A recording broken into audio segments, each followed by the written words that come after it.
आक्षेप घेण्यात आला की जे प्रश्न विचारणं आवश्यक नाही तशा पद्धतीचे प्रश्न विचारण्यात येत आहेत, पण विलंब लावण्याचे टेक्निक असू शकते असे सुद्धा आक्षेप घेण्यात आले. सगळ्यात महत्त्वाची गोष्ट म्हणजे विटनेस काही सांगत असताना त्यांनी जे सांगितलेलं आहे तशा पद्धतीने त्याच शब्दांमध्ये ते नोंदवून घेणं हे आवश्यक आहे, परंतु तसं नोंदवून घेण्यात येत नाही आणि महत्त्वाचे शब्द गाळण्यात येतात असं लक्षात आल्यामुळे बरेचदा वादविवाद आज बघायला मिळाले. पण त्याच्यामध्ये सगळ्यात महत्त्वाचं होतं की डॉक्टर आंबेडकरांनी संविधान लिहिलं आणि त्यांच्या संविधानानुसार मी वागतो असं जेव्हा सुनील प्रभू यांनी सांगितलं तेव्हा डॉक्टर आंबेडकरांचं नाव 4दा सांगूनसुद्धा वगळण्यात आलं. मग डॉक्टर आंबेडकरांच्या नावाची ॲलर्जी आहे का जे याचं कामकाज पाहत आहेत त्यांना आणि कोणत्या तरी पक्षाला, याच्याबद्दलचे प्रश्न निर्माण होतात आणि तसे आक्षेप घेण्यात आले. त्यामुळे थोडासा वादविवाद झाला, परंतु विरोधी पक्षाचे लोकसुद्धा आणि कामकाज चालवणारे सुद्धा जेव्हा उद्धव ठाकरे गटाच्याच वकिलांना टार्गेट करून तुम्हीच एव्हिडन्स लीड करता, तुम्ही एव्हिडन्सला काहीतरी शिकवण्याचा प्रयत्न करता, अशा प्रकारचे आरोप करतात, तेव्हा ते चुकीची प्रक्रिया आहे असं मला वाटते. आणि त्यामुळे याच्यानंतर कदाचित चुकीची प्रक्रिया होणार नाही, कारण की सगळेच जण एका शिक्षणाच्या प्रक्रियेतून चाललेले आहे की ट्रिब्युनलचं कामकाज 10व्या शेड्यूलच्या संदर्भातलं विधानसभेचे अध्यक्ष म्हणून राहुल नार्वेकर असतील किंवा कोणी अध्यक्ष असतील त्यांनी कशा पद्धतीने चालवायचं या प्रक्रियेतून सगळेजण शिकत आहेत असं मला वाटते, परंतु मुद्दामून काहीतरी महत्त्वाचा भाग वगळणं हे अत्यंत चुकीचं आहे. क्वेश्चनिंगच्या वेळी 2019 पासून सुरुवात केली सुनील प्रभूचा, तो रेफरन्स त्याच्यावरती आक्षेप घेतला, काय नक्की त्या आक्षेप?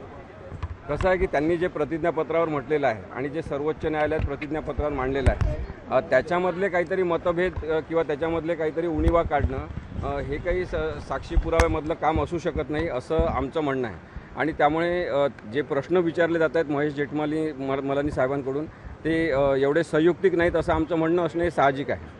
सर हिंदी में बता दीजिए कि आज के हियरिंग में प्रश्न विचारणं कितपत योग्य आहे? युती होती की नव्हती? नाही, कसं आहे बा, तेव्हा 2019मध्ये शिवसेना भाजप युती होती आणि भाजप युतीने एकत्रितपणे निवडणुका लढवल्या, त्यामुळे युती होती की नाही हा प्रश्न खूप रिलेव्हंट ठरत नाही, कारण युती होती हे सगळ्या जगाला माहिती आहे. आणि युती असणं आणि युती तोडणं याच्या संदर्भात भारतामध्ये कोणताही कायदा नाही, त्यामुळे निवडणूकपूर्व युती असणं आणि नंतर ती निवडणुकीच्या नंतर तोडणं याच्यासाठी कोणताही कायदा नसल्यामुळे तसे अनेक पक्ष करतात. आणि भाजपने सगळ्यात जास्त हे प्रयोग केलेले आहे भारतामध्ये की निवडणूकपूर्व युती एकाशी आणि नंतर निवडणुकीनंतर युती दुसऱ्याशी, आघाडी दुसऱ्याशी असं केलेलं आहे. त्यामुळे कायदा असेल तर तसं काही संबंध येत नाही, पण कायदा त्याचा नाही, त्यामुळे जर युती होती आणि तसं इलेक्शन लढत त्याचा प्रश्नाचा काय संदर्भ आहे? मग तरी वारंवार तेच प्रश्न इंग्रजी आणि मराठी हा जो जेठमलांकडनं विचारण्यात आला की तुम्हाला मराठी कळतं का, इंग्रजी कळतं का, इंग्रजी अनुवाद केलेलं कळतं का, हे प्रश्न कशा प्रकारचे होते? सुनील प्रभू यांनी जे प्रतिज्ञापत्र केलेलं आहे ते इंग्लिशमध्ये आहे.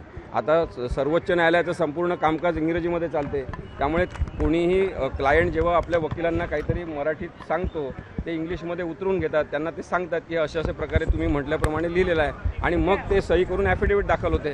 त्याच्यामध्ये काही चुकीची प्रक्रिया नाही आहे, परंतु तुम्हाला इंग्लिश येते का, तुम्हाला सगळं माहिती आहे का, तुम्ही मग त्याच्यामध्ये एक ओळ अशी का लिहिली नाही की मला मराठीत समजून सांगितलं. ते सुद्धा सुनील प्रभूसुद्धा सुशिक्षित आहेत, त्यांचं म्हणणं आहे की मला मराठीमध्ये जास्त चांगलं कळते आणि इंग्रजीमध्ये मला थोडा प्रयत्न करून ते समजू शकते, पण मी त्याच्यात खूप कम्फर्टेबल नाही आहे. अजून कोणाकोणाच्या साक्षी आपले नोंदवल्या जाणार आहे सुनील प्रभूंनंतर? सुनील प्रभूंनंतर अजून कोणाला बोलवतील माहिती नाही, पण जे शिवसेना पक्ष कार्यालयातून सगळ्यांना ईमेल पाठवण्यात आलेली होती, तर ज्यांनी ती ईमेल पाठवली होती त्यांना साक्षीदार म्हणून बोलवण्यात येणार आहे आणि त्यांनी ती ईमेल कोणाच्या सांगण्यावरून पाठवली, केव्हा पाठवली वगैरे प्रश्न विचारले जातील. परंतु एकूणच साक्षी पुराव्याची प्रक्रिया जी आहे ती अडखळत आणि विलंब लावण्याच्या सगळ्या उद्देशांनी सुरू आहे असं माझं मत. संपूर्ण वेळकाढूपणाचं धोरण आहे आणि ते कोणत्याही प्रक्रियेमध्ये तशा प्रकारे वापरायचं असं जर मॅन्डेट असेल आणि तसं काही जण करत असतील तर ते मला वाटते बेकायदेशीरतेकडे नेणार आहे. जेठमलानी यांनी महत्त्वाचा प्रश्न विचारला आहे प्रभू यांना की जेव्हा तुम्ही याचिका दाखल केली होती तेव्हा त्यामध्ये शिवसेनेचे आमदार, शिंदे गटाचे आमदार हे उद्धव ठाकरेंच्या संपर्कात नाहीत, मात्र त्यानंतर उद्धव ठाकरेंनी त्यांचे जे सचिव आहेत निलीन नार्वेकर आणि अजून दुसरे एक आमदार त्यांनी त्यांना संपर्क केला आणि सुरतला पाठवण्यात आलं होतं चर्चा करण्यासाठी. याकडे कसं पाहता? बघा, ते संपर्कात नव्हते हे जगजाहीर आहे, टी व्ही चॅनलवर सगळीकडे आपण पाहिलेलं आहे. तर संपर्कात नव्हते याचा अर्थ शब्दशः आपण काय काढतो तो प्रत्येकाचा व्यक्तिगत प्रश्न आहे, पण एकनाथ शिंदे आणि त्यांच्यासोबत पळून गेलेले आमदार हे संपर्कात नव्हते म्हणजे ते फोनवर कोणाशी उपलब्धच नव्हते, त्यांचे phone out of coverage area होते, ते सुद्धा आलं होतं. आणि त्यामुळे मिलिंद नार्वेकर आणि MLC फाटक हे जर गेले असतील त्यांना भेटायला, तर त्यांचा तो व्यक्तिगत प्रश्न आहे की त्यांना काहीतरी समेट घडून आणायचं असेल, त्यांना कोणी पाठवलं आहे किंवा काय, याच्याबद्दल तर कोणतंच काही म्हणणं कोणाचं नाही आहे. सर हिंदी में एक बार बता दीजिए कि आज के हियरिंग में किन मुद्दों पर जो है वाटतं का डिसेंबरपर्यंत निकाल येईल? होण्याची शक्यता आहे डिसेंबरपर्यंत निकाल, कारण की खूप जास्त साक्षी पुरावे काही नाही आहेत. ओढून ताणून किती पण जणांना बोलवलं तरीसुद्धा असत्य सिद्ध करण्यासाठी खूप जास्त प्रयत्न करावं लागतं आणि सत्य हे सिद्ध झालेलं आहे. सर्वोच्च न्यायालयाने ते सुद्धा सिद्ध केलेलं आहे. त्यामुळे उद्धव ठाकरे आणि त्यांच्या गटाची बाजू ही कायदेशीर संविधानिक आहे आणि त्यामुळे आम्हाला काही खूप जास्त साक्षी पुरावे घ्यायचे नाही. सर हिंदी में एक बार बता दीजिए आज की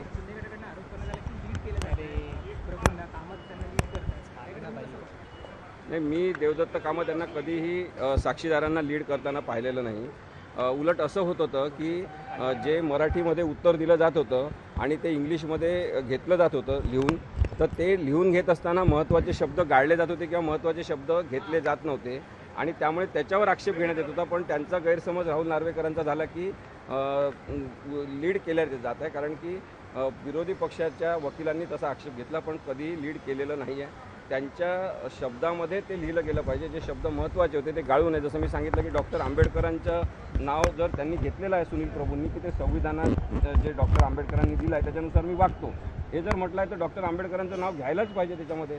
ते लिहिण्यामध्ये काय प्रॉब्लेम आहे? हा जर प्रश्न विचारला असेल तर त्याच्यामध्ये कोणाला वाईट वाटण्याचं कारण नाही. सर हिंदी में बता दीजिए कि सर हिंदी में एक बार बता दीजिए कि सेना वर्सेस सेना हियरिंग में आज के क्या क्या मुद्दे थे और अगली तारीख कौन सी रखी हुई? कल ये पुनः सुनावनी शुरू होगी और आज जो हुआ है उसमें क्रॉस एग्जामिनेशन शुरू हुई है. एग्जामिनेशन चीफ हो गया है सुनील प्रभु का और क्रॉस एग्जामिनेशन शुरू हुई है. वो कल भी शुरू रहेंगी क्योंकि और कुछ सवाल महेश जेठमलानी जी को पूछने हैं. और मुझे लगता है एक वकील करके कि जिस तरह से क्रॉस एग्जामिनेशन हो रही है वो तरीका कानून में पूरी तरह से नहीं बैठता है और बहुत ही शॉर्ट में संक्षेप में सवाल पूछे जा सकते थे जो नहीं पूछे जा रहे हैं और एक दिशा भूल करने की कोशिश हो रही है, जिससे इस केस को ज़्यादा विलंब लगे.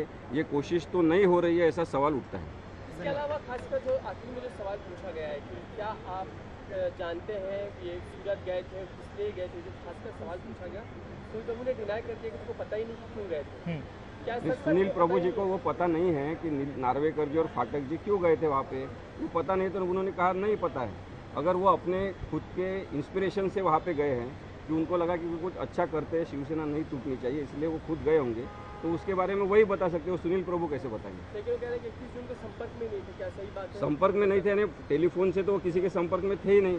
मीडिया के लोगों ने भी उनसे, एकनाथ शिंदे और उनके साथ जो भागे उनसे कांटेक्ट करने की कोशिश की, किसी का फ़ोन लगा नहीं. तो संपर्क में नहीं थे इसका मतलब फ़ोन पे संपर्क में नहीं थे, उन्होंने फ़ोन बंद कर दिया था, इसलिए शायद नार्वेकर जी और वो फाटक जी गए.